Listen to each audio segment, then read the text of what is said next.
Hey guys, when it comes to Warhammer 40,000, I think I am slowly becoming more and more obviously known amongst you lovely fellow nerds that watch my videos as a massive simp for humanity. I mean, yeah, humanity in a lot of ways is somewhat of a scourge on the galaxy, acting unnecessarily hostile towards pretty much everyone, most of all, each other. And they are the most prolific sources of power for the gods of chaos, and the dark gods find way more worshippers and willing warriors and servants from humanity than from any other race.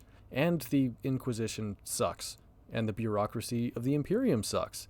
And hive cities are horrible cesspools of backbreaking labor and disease for about 99.9% of their inhabitants, who toil endlessly to supply the never-ending war effort undertaken by humankind, which is rooted in the ill-fated and flawed belief that galactic supremacy in the name of mankind, or even the survival of mankind, is still possible.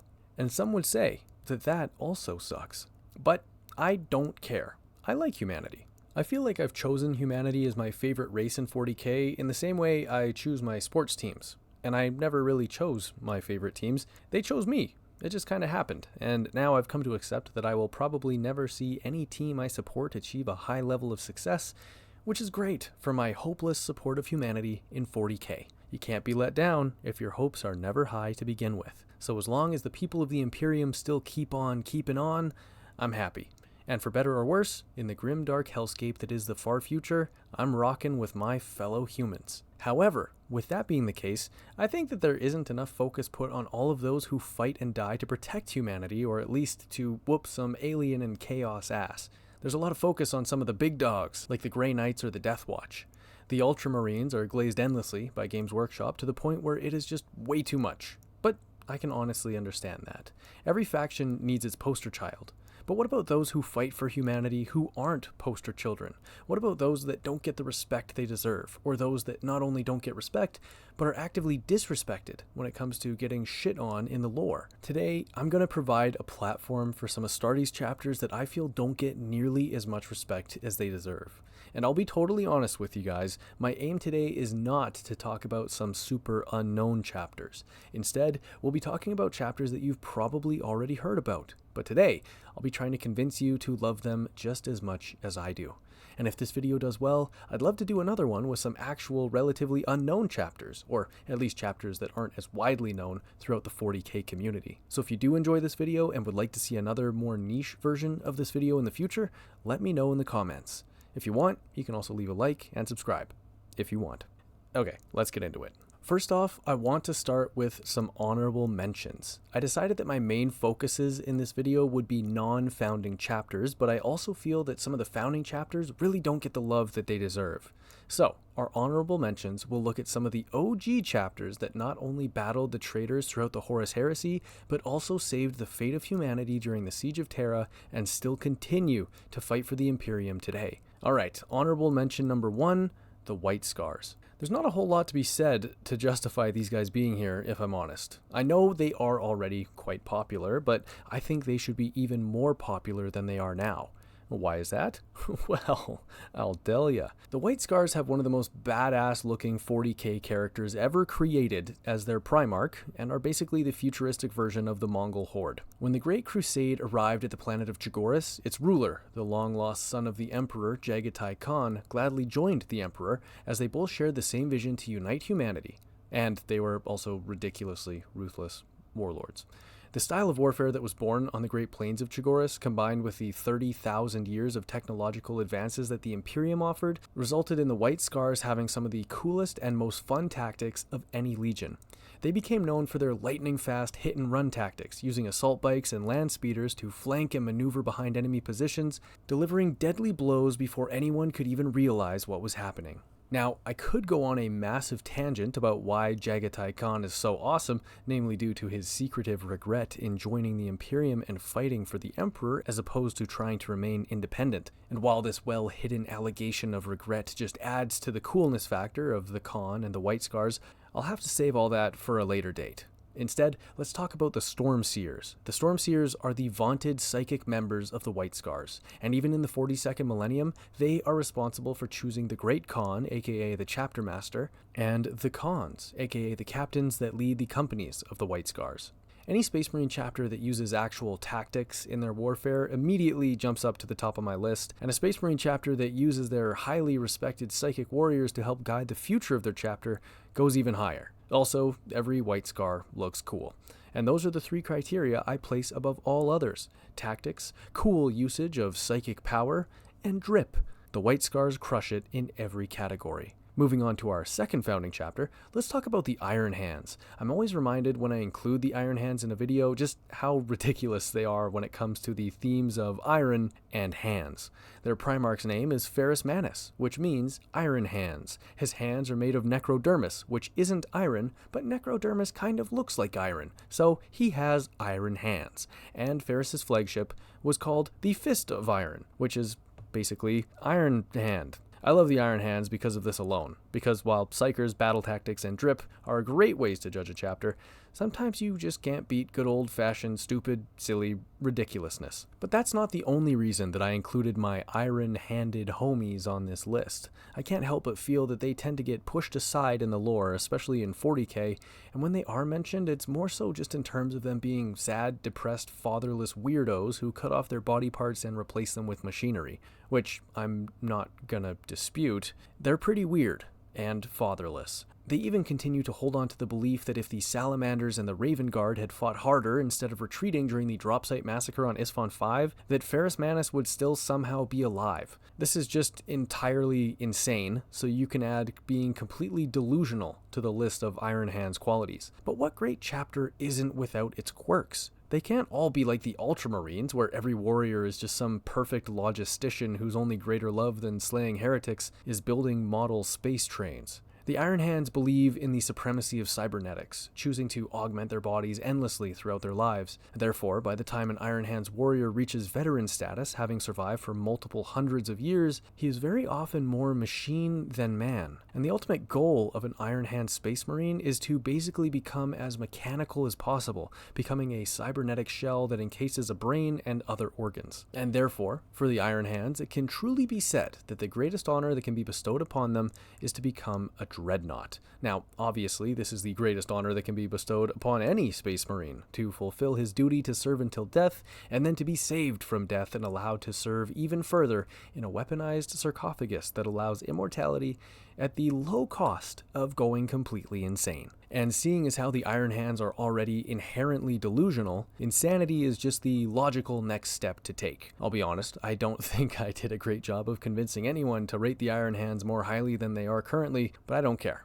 I love them. They're crazy. And they are a way more interesting and nuanced chapter than I've made clear in this short little recap of them, so I fully recommend checking them out for yourself. Now, let's get into our main chapters, starting off with some of the most badass, resilient, and respectable Space Marines in the Imperium. These guys are the direct descendants of the most boring man in history, Rogel Dorn. And despite that, they ended up still being extremely cool. And no, I'm not talking about the Black Templars. They are extremely well rated. They're actually way more popular than like 75% of the founding chapters, so they will not be included in this video, other than right now, because I'm talking about them. And I might, again, later. I do love the Black Templars. But no, I'm talking about their much less respected brother chapter, a chapter that deserves a lot more recognition, who also just so happens to have one of the greatest chapter masters of all time. I'm talking, of course, about the Crimson Fists. They were founded alongside their Black Templar brothers during the second founding, when Rogel Dorn hesitantly divided the survivors of his legion into 3 subsequent chapters, and the Crimson Fists have therefore been actively serving the Imperium for over 10,000 years. They spent the first 9,000 years of their existence as a fleet-based chapter, traveling the galaxy in pursuit of the enemies of mankind aboard their fortress monastery, the battle barge known as Rutilus Tyrannus.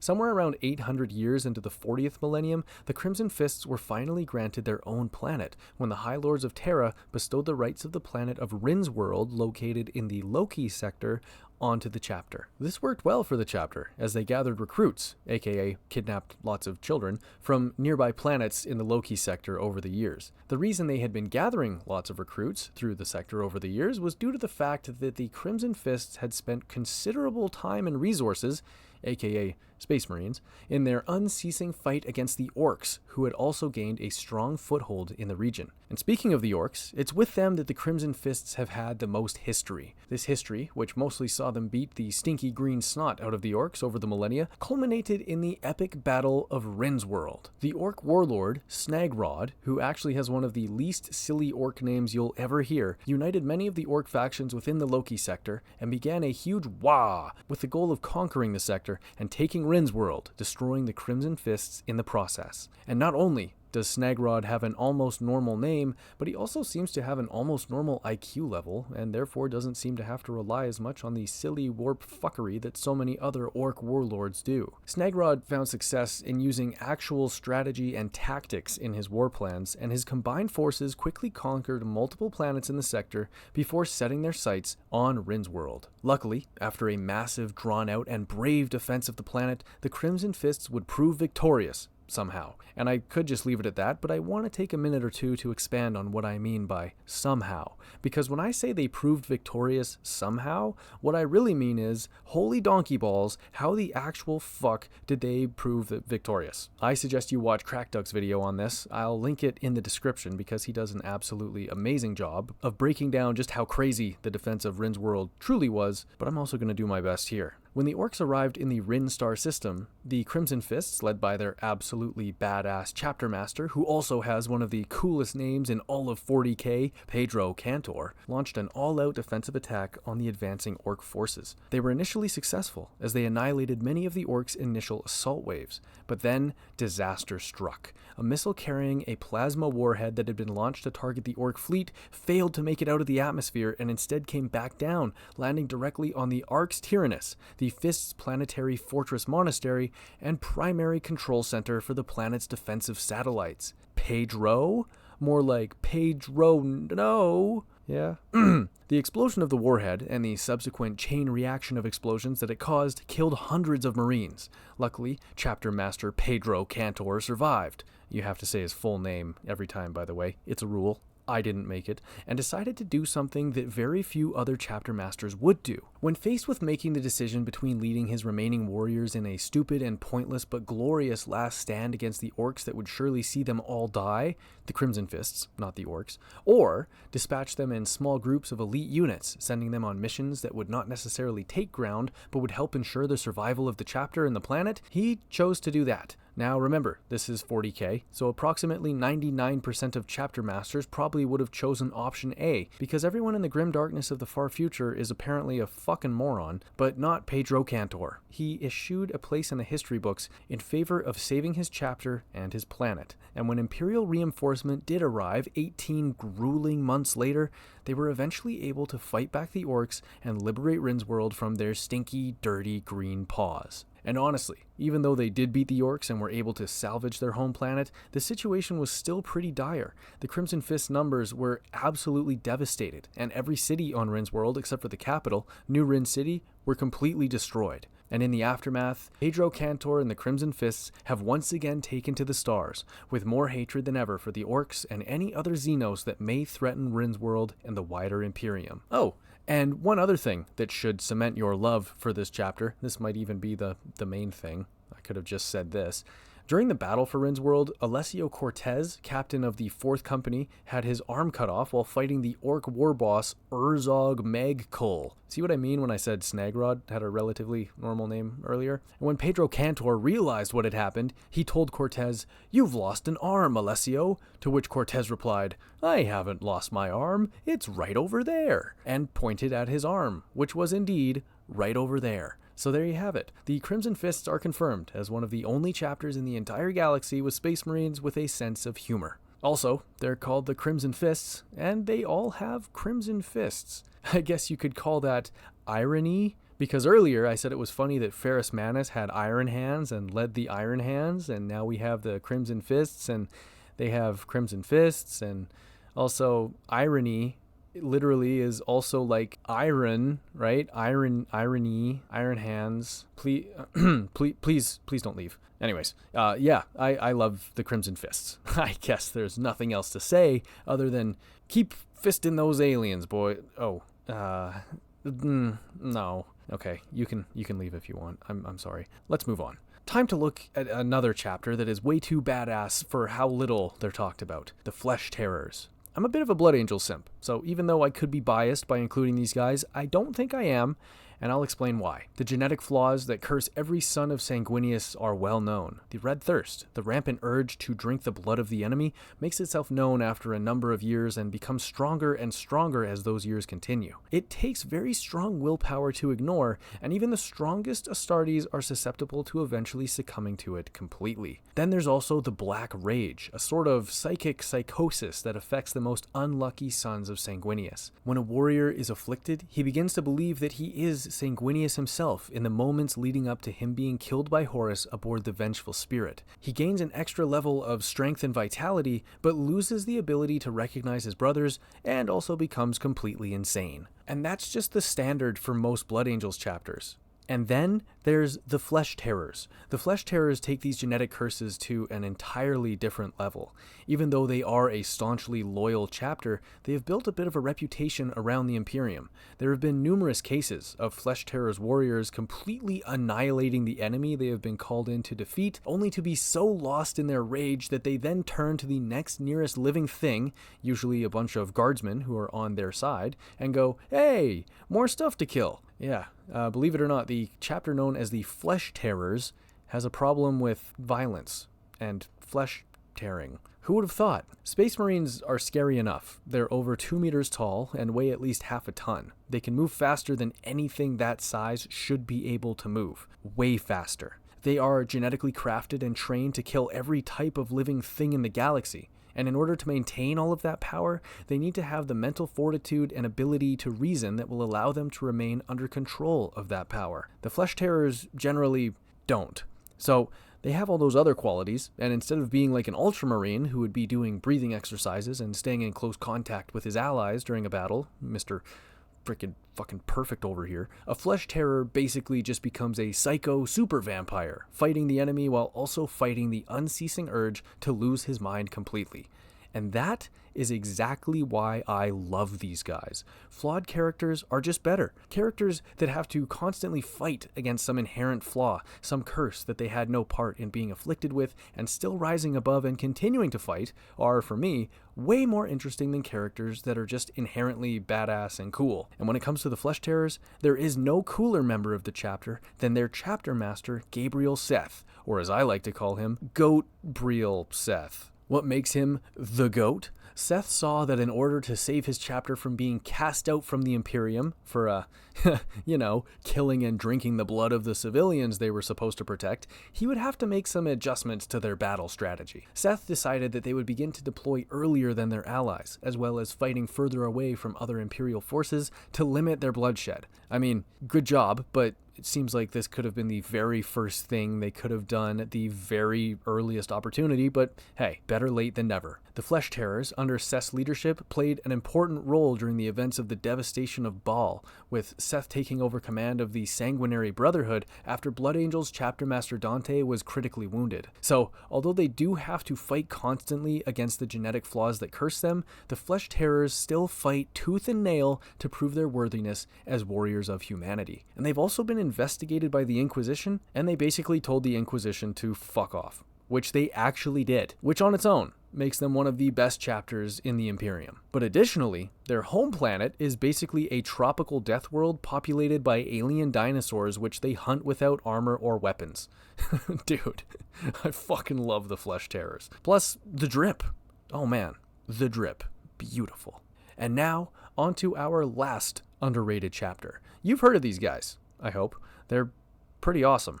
However, they do not get the love they deserve. The founding legion they succeeded from doesn't get the love it deserves, and their Primarch doesn't get the love he deserves.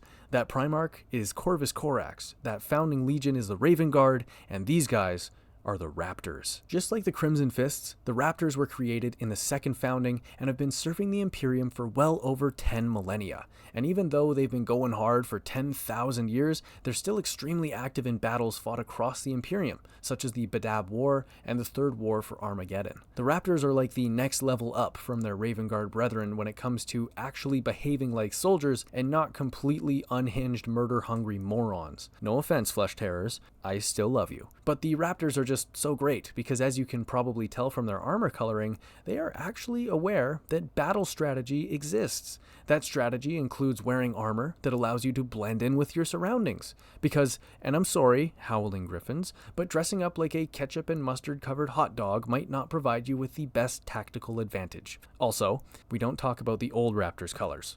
We just don't. The Raptors don't just have the militaristic drip, however, they also have the cool chapter icon and a very grounded and realistic outlook and culture. Having found themselves close to extinction on so many occasions, the Raptors have grown to pride themselves on their adaptability in battle and dedication to survival. Originally created as a company within the Raven Guard, the Raptors were eventually granted full chapter status after Rabute Gilliman decreed that everyone had to follow his cool and definitely not super weird and annoying rulebook, the Codex Astartes. Yeah, you heard me. I don't like the Codex Astartes, but I'm glad it exists. Because if there were no Codex Astartes, then there would be no chapters willing to spit in its face and break all of its rules. But it is real, and so there is. And one of those chapters, you guessed it, the Raptors. Even though they absolutely love the Emperor of Mankind, they love even more to annoy Gilliman by just literally doing their own thing. When it comes to combat, the Raptors' use of stealth, observation, and their brains has paired very well when they fight alongside other chapters.